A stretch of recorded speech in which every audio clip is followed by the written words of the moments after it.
Hi, welcome to Authors Alcove. This is Agnes Wolf. Today I have Stacey Juba, and she has written the fairy tale retellings Fooling Around with Cinderella and its sequel Prancing Around with Sleeping Beauty. Stacey, can you just share a little bit about your background on what inspired you to be a writer and then what inspired you to write such things as fairy tale retellings and chiclets? So I've been writing since I was a kid. I wrote my first story in third grade. I loved to read, and I was very introverted, and writing was a way for me to express myself. So over the years, the topics of what I was writing evolved. Like I started out writing young adult ice hockey novels, and then I wrote mystery novels, and then most recently, I kind of branched off into something I could never see myself writing, like a romance novel, or especially a comedy, like a romantic comedy. But I think just I found myself reading a lot of romance novels, especially funny ones and chicklet. And I think it was an escape for me just from, the things you see in the news. And I was just looking for something to read that was kind of lighthearted and funny and had a happy ending. And then one day I was at a fairy tale theme park with my family, and we had just gone to visit Cinderella at the castle, and there was a long line, and she was very patient with everyone. And as we were leaving, we were kind of walking down the hill, I just kind of stopped because this idea just flooded into my head of like, what if there was this Cinderella at a theme park that didn't want to be a Cinderella?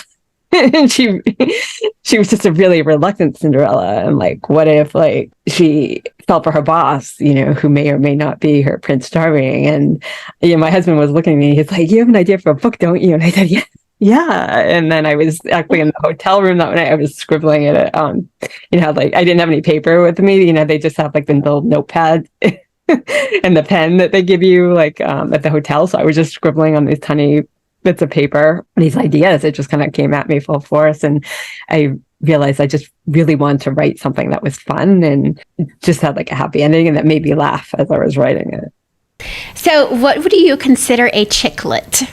I was really inspired by like Sophie Kinsella's books, where there can be a romance in it, but it's not just about the romance. Like in a traditional romance novel, there's usually like alternating viewpoints. Like one chapter would be like from one of the romantic leads' point of view, and then the second chapter would be from the other ones.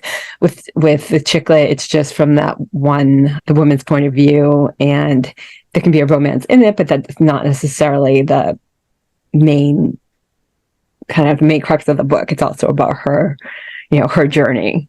So in Fooling Around with Cinderella, there is a romance in it, but it's also about Jane, the main character, who, she always thought of herself kind of as a plain Jane, and she has these sisters. It kind of follows this Cinderella, fairy tale to some degree, and it's about her journey and how she grows in confidence and she learns to take a stand, like go after what she wants rather than always trying to please everyone else.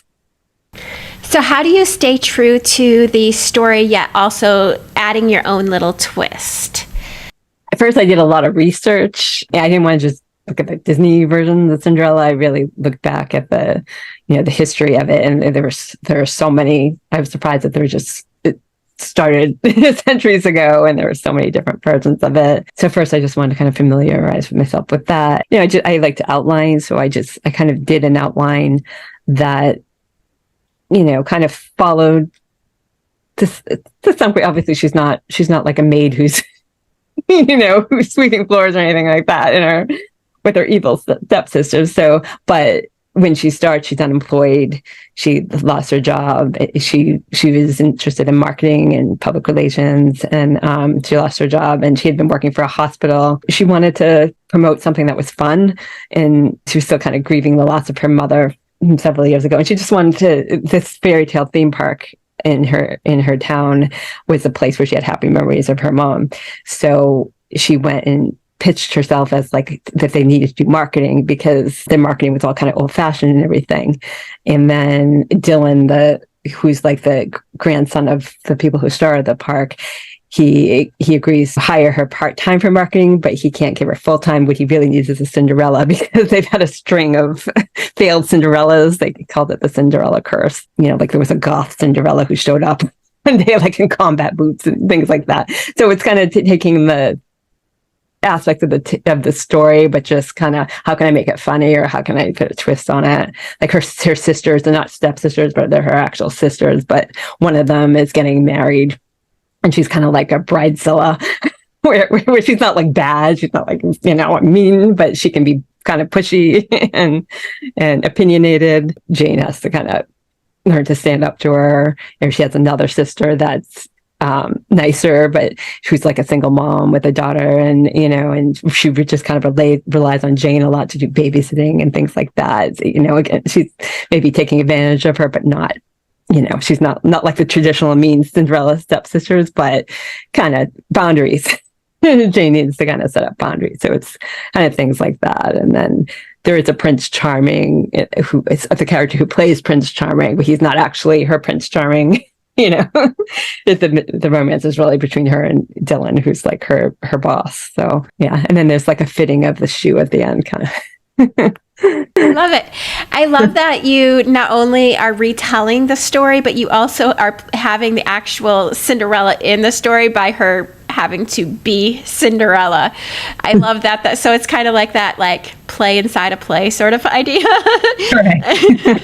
Does the one with Sleeping Beauty have the same sort of dynamic? It's not an actual Sleeping Beauty in it. So the second one, around Sleeping Beauty, is about Dylan's sister, Aurora. So first of all, like his family is very eccentric. They name all the kids after fairy tale characters. So there's like a Peter, his middle name is like Peter after Peter Pan, and they just have cousins that, with different names and everything. I think there's an aunt named Gretel, like Hansel and Gretel. So it's a very eccentric family. They named her Aurora after Sleeping Beauty. She's a dancer. She's like a dance teacher. Roses is like one thing that's sort of like associated with Sleeping Beauty. So somehow her family got into her head that every birthday, every Christmas, they have to give her something with like a rose on it. So like her whole house and room is filled with like rose patterned, knickknacks and pillowcases and things like that. So that's how I incorporate the Sleeping Beauty parts of it. But also she's sort of, her parents sort of like princess, she has two brothers, and she's sort of like the princess, and she wants to please her family. So she doesn't really take a lot of risks. She kind of does what's expected of her. And then her grandfather has this rival, which is like the owner of the zoo in town. They're rivals that go way back, and she meets the grandson who works at the zoo, and so that's like where the romance is between. He's exactly her opposite, where he's just very impulsive and kind of opposites attract kind of thing. So it's sort of about her journey to to being confident enough to open her own dance studio, and to tell her family no more roses. No more rose gifts, to kind of just not do what's expected for her to kind of have the confidence to blossom into, who she wants to be. Does she happen to fall asleep? No. Okay. Not literally, but I think Kyle, the guy, I think he calls her out on it, sort of like metaphorically, like you can't go through your whole life sleeping, you have to. I like that. I like that. So when you were doing research, you said that you did not just look at the stories that you had heard. You actually did research to hear the real stories. What were some of the surprising things you had heard about either Cinderella or Sleeping Beauty? There were things like, I think we all have like the Cinderella, we all have like the Disney visualize her like in the blue dress. And it was actually, I did some research, and I don't remember if it was like I think it was a story. There was like a particular story that's sort of the one that really took off. And before Disney, this was like the one that people would kind of think of when you heard Cinderella. And it was the dress was a different color, and that's the way I described the dress in the book, because I wanted to kind of go more with the traditional. And a lot of people wouldn't know that because they're not familiar with the story from what's the 1600s or 1700s or something like that. But I wanted to go more with like the traditional version. Like I wanted to stay away from like, how Disney portrayed her. But I also did a lot of research just on theme parks. Like whenever I saw Cinderella, like at Disney, even though I didn't want to portray it as Disney in the book, but I was kind of really fascinated by like the characters, just working as a character, what it was like. So I was kind of like really stalking like Cinderella at Disney, like, oh my God, there she is, let's follow her, let's see what she does or how long she stays there, just somebody walking with her, as well as like another fairy tale theme park we went to. And I look sort of like I was really fascinated by like the employee areas at like smaller theme parks and amusement parks I went to. I'd be kind of like looking over the fence to see to see what it looked like back there. And I listened to tons of like podcasts about marketing for amusement parks, since that's what Jane's job was. I listened to interviews with like marketing directors of big theme parks. I watched YouTube videos of former Disney princesses, which is really fascinating, just hearing their stories. So how true did you try to stay to the story, and what creative license did you allow yourself to have to stray away from the actual story? I took a lot of creative license. It was really just like she lost her mother. So, she did have a father who was, I think he was remarried. He either had a girlfriend or was married. I can't remember. I think he was remarried. And she wasn't like an evil stepmother or anything like that. He moved to be with his like new wife, and Jane was just really missing him, and just kind of taking aspects of it and then putting my own twist on it. It was like a hedgehog, the prickles.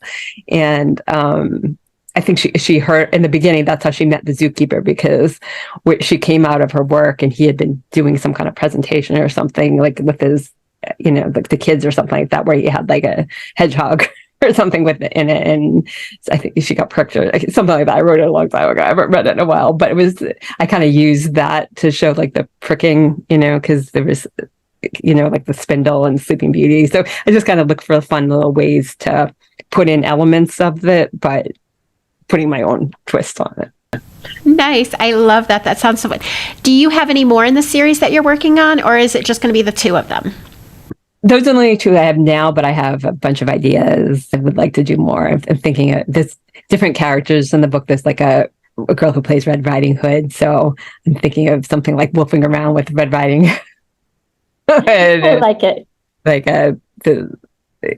one with a Peter Pan theme. And I'd love to do like a Christmas one and maybe like a prequel, just like a real short story prequel called like the Cinderella Curse or something like that, showing how Dylan dealt with the string of failed Cinderellas and then leading with him meeting Jane and, offering her the job. So I had some writing ahead of me to do, but that's very cute. So you've actually been writing for quite a while, and you weren't starting with chick lit. You actually started with mystery.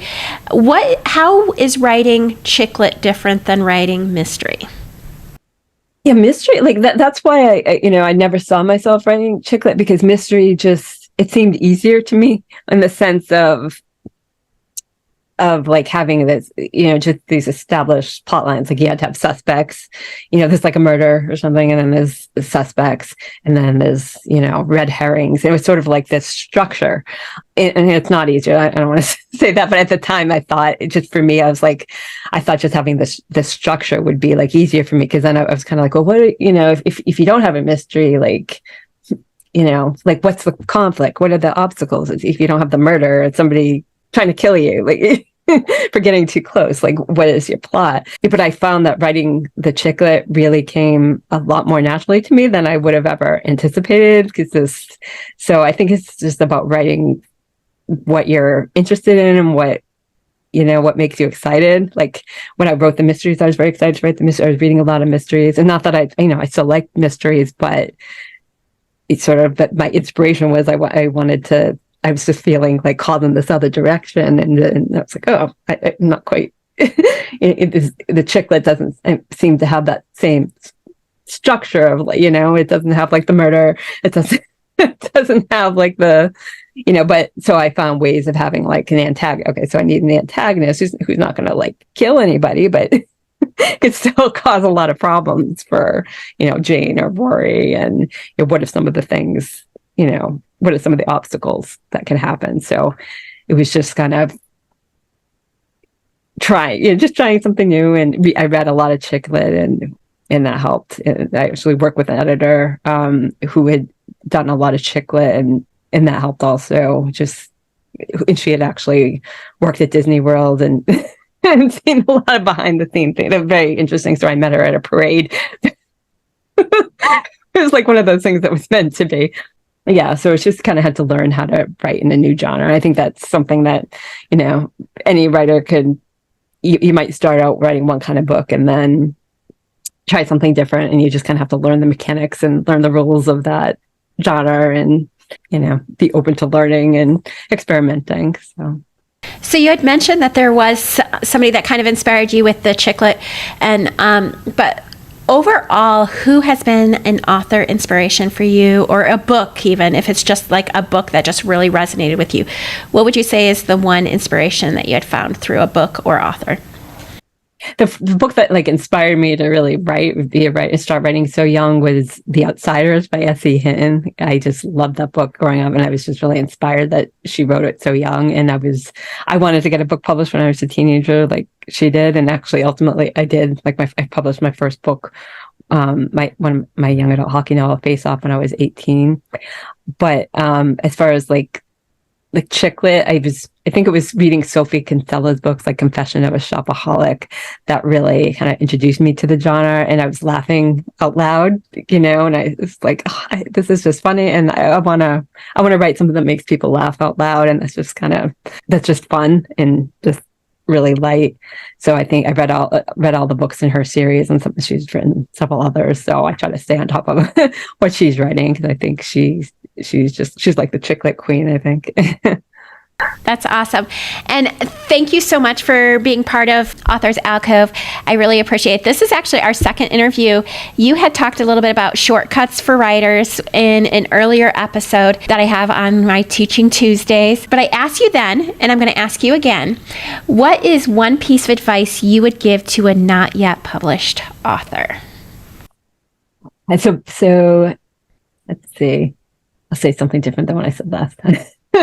But I think reading, you have to be a reader. You have to read a lot. And there's a lot, you'll see some writers saying they don't want to read in the genre they're writing in because they don't want to be influenced and everything. But I think again, I'm putting on my editing hat, I've had like science fiction stories be submitted to me by writers who haven't read a lot of science fiction, or thrillers by writers who haven't read a lot of thrillers. And I think you do need to read in those genres and just read the best-selling names, success, look at the reviews, and just see what you have to know the genre you're writing, and you can put your own, again, just like with the fairy tale retellings, you put your own twist on it. You're not you're not copying anything, but you do need to. Readers of these genres expect certain things and plot elements and tropes and things like that. And I think it's important to put reading as part of your writing training. Thank you again. Thank you so much. I think that is so incredibly important. I can't imagine trying to write a genre that you don't read. That would seem so hard to me. All right. So thank you again. I really appreciate it. I will have links in the show notes to both your course, because that is an awesome one. Make sure you check out that particular podcast, as well as your books. Thank you again, Stacy. Oh, thank you.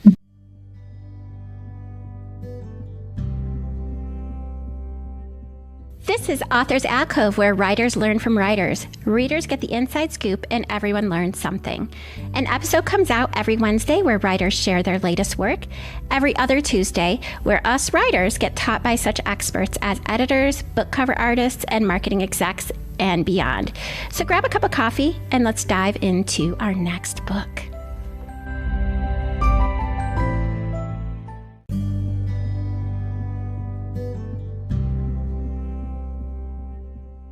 Thank you so much for listening to today's episode of Authors Alcove. We will be back next week on Wednesday, where we will have a writer share yet another piece of work. Also, every other Tuesday, we do learn from experts such as editors, marketing execs, book cover artists, illustrators, and more. If you are interested in being a guest on our show, feel free to go to authorsalcove.com, go to the podcast tab, and then click on Be a Guest. If you're looking for a healed heart, hop on over to our sister podcast, Strength, Love, and Healing with Authors Alcove.